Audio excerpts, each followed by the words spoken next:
बिस्मिल्लाहिर्रहमानिर्रहीम। Open institute of calligraphy and fine arts जन्नत की जानिब से मैं हूँ नवीद अख्तर उपल। डियर स्टूडेंट्स, तमाम देखने वालों को मेरी तरफ से अस्सलाम वालेकुम। उर्दू ज़ीरो से सबक नंबर 3 और इसमें आज हम सीखेंगे हरूफ तहज्जी और उनकी आवाज़ें। ठीक है, इसी तरह हम इनकी जो आवाज़ है उर्दू में भी देखेंगे और साथ रोमन उर्दू में भी देखेंगे, यानी कि इंग्लिश का कौन सा हरफ उर्दू के कौन से हरफ की आवाज़ पैदा करता है। तो ऊपर हम हेडिंग दे लेते हैं हरूफ की आवाज़ें। ठीक है,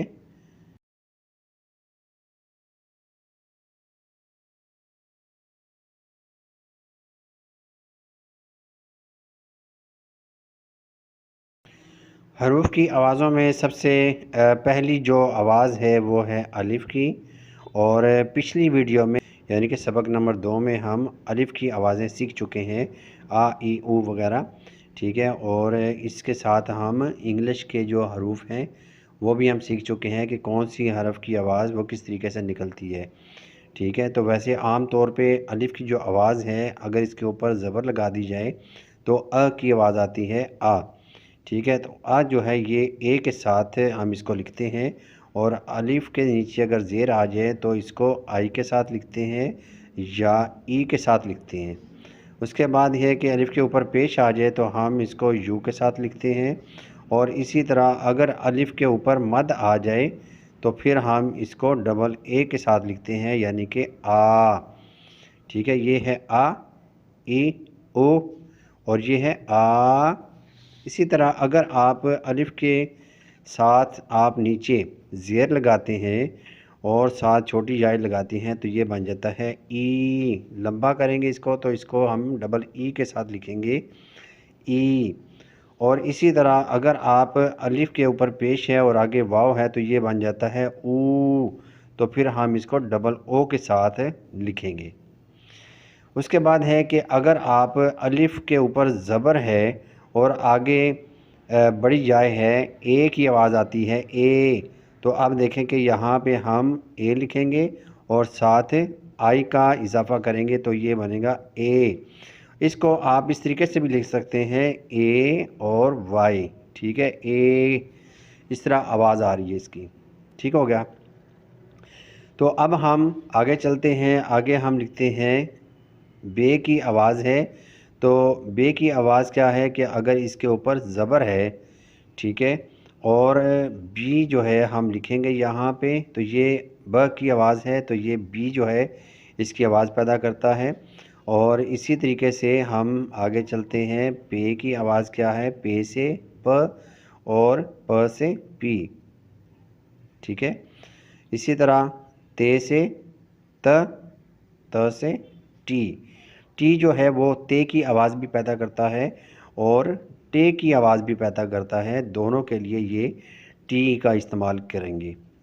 उसके बाद है से जो है इसकी जगह हम एस का इस्तेमाल करेंगे, और एस जो है ये इस्तेमाल होता है से के लिए भी, सीन के लिए भी, स्वाद के लिए भी, यानी कि इन तीनों के लिए एस का इस्तेमाल होगा। उसके बाद है जीम, तो जीम के लिए आप जे का इस्तेमाल करेंगे, जीम से ज यानी कि जे का इस्तेमाल करेंगे। इसी तरह है चे, तो चे के लिए हम सी एच का इस्तेमाल करेंगे, च। इसी तरह है इसके लिए हम एच का इस्तेमाल करेंगे, सिर्फ एच। और इसी तरह अगर आप खे का इस्तेमाल करते हैं तो ये गले से निकल रहा है खे, तो इसके लिए देखें के लिखेंगे और इसके साथ हम एच का इजाफ़ा करेंगे तो ये बनता है खे, ख।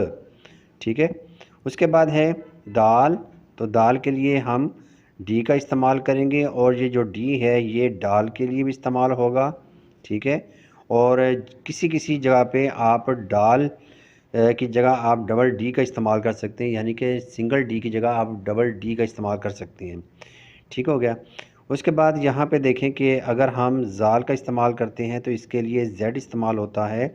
अब ज़ेड जो है ये ज़ाल के लिए भी इस्तेमाल होगा, जे के लिए भी इस्तेमाल होगा, इसी तरह ज़्वाद के लिए भी इस्तेमाल होगा और ज़ोए के लिए भी इस्तेमाल होगा। इन चारों के लिए सिर्फ ज़ेड का इस्तेमाल किया जाएगा। उसके बाद है रे, रे के लिए हम इस्तेमाल करेंगे आर को, आर इस्तेमाल होगा। और रे के लिए हम इस्तेमाल करेंगे या तो डबल आर का इस्तेमाल करेंगे या फिर आर और एच का इस्तेमाल करेंगे, रे। ठीक है, रे। तो ये रे की आवाज़ आती है।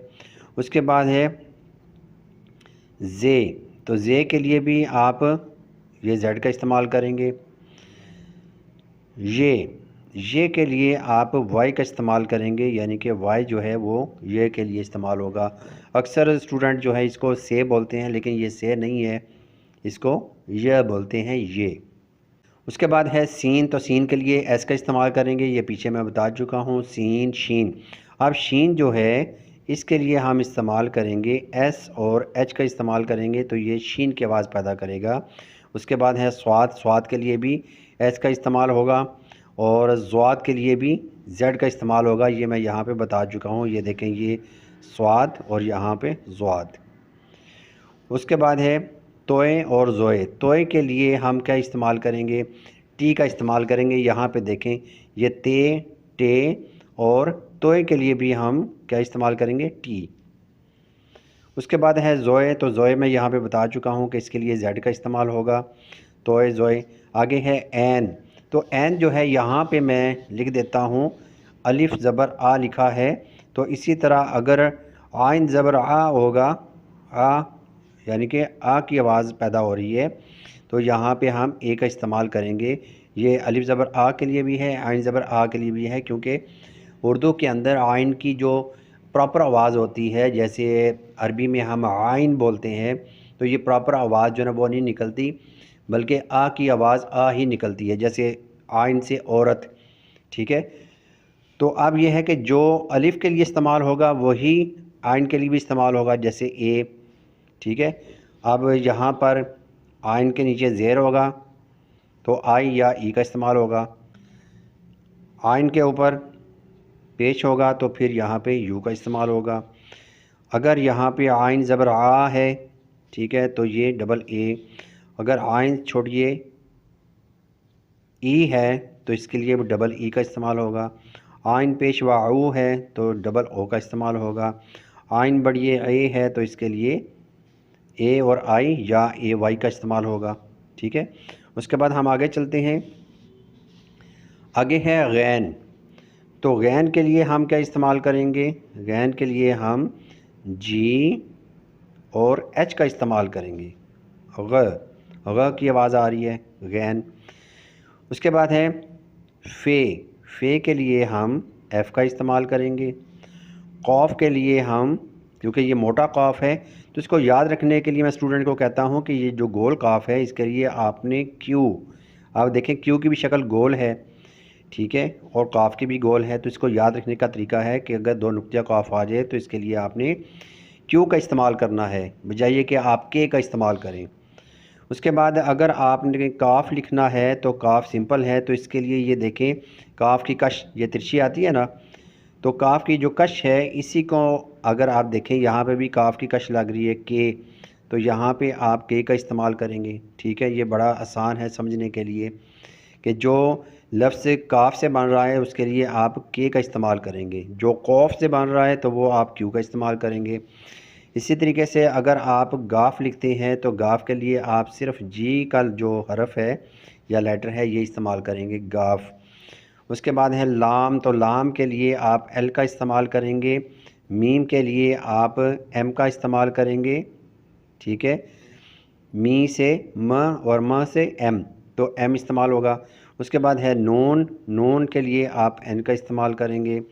वाव है तो वाव के लिए आपका इस्तेमाल करेंगे डब्ल्यू। ठीक है, डब्ल्यू आप इस्तेमाल करेंगे वाव के लिए। उसके बाद है कि अगर आप हमज़ा है तो हमज़ा जो है ये अलिफ़ की जगह ही इस्तेमाल होता है, इसके लिए आप ए का ही इस्तेमाल रखेंगे।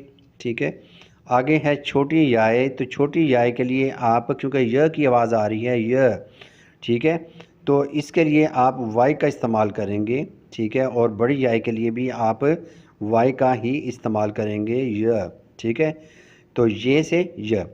इसके साथ मैं भारी हरूफ जो है उनको भी शामिल कर देता हूँ। जैसे आप ये बे है तो बे के लिए क्या इस्तेमाल होता है? बी। लेकिन अगर आप बी और यानी कि बे और हे, हाँ, दो आंखों वाली हे, इसका इस्तेमाल करते हैं और ये भारी आवाज़ हो जाती है, तो ये क्या बन जाता है? भ। ये क्या है? ब। ये है भ।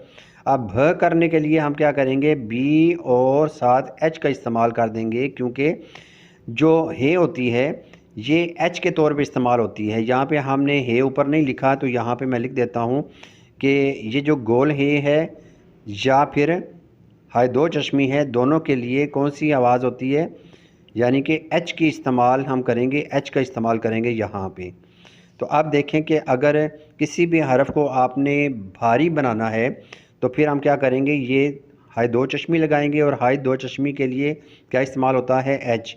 तो हम सिंपल यहाँ पे एच को लगा देंगे, तो ये आवाज़ भारी हो जाती है। तो इसी तरह अगर आप देखें, पे लिखा था हमने प, इसके लिए हमने पी इस्तेमाल किया था, और अगर हम फ लिखते हैं यानी कि ये अब फ बन जाता है, तो पी और एच का इस्तेमाल करेंगे। ठीक है।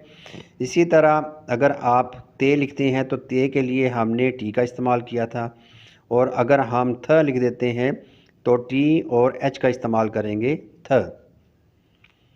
इसी तरह टे के लिए आप टी का इस्तेमाल करेंगे और ठ के लिए आप टी एच का इस्तेमाल करेंगे।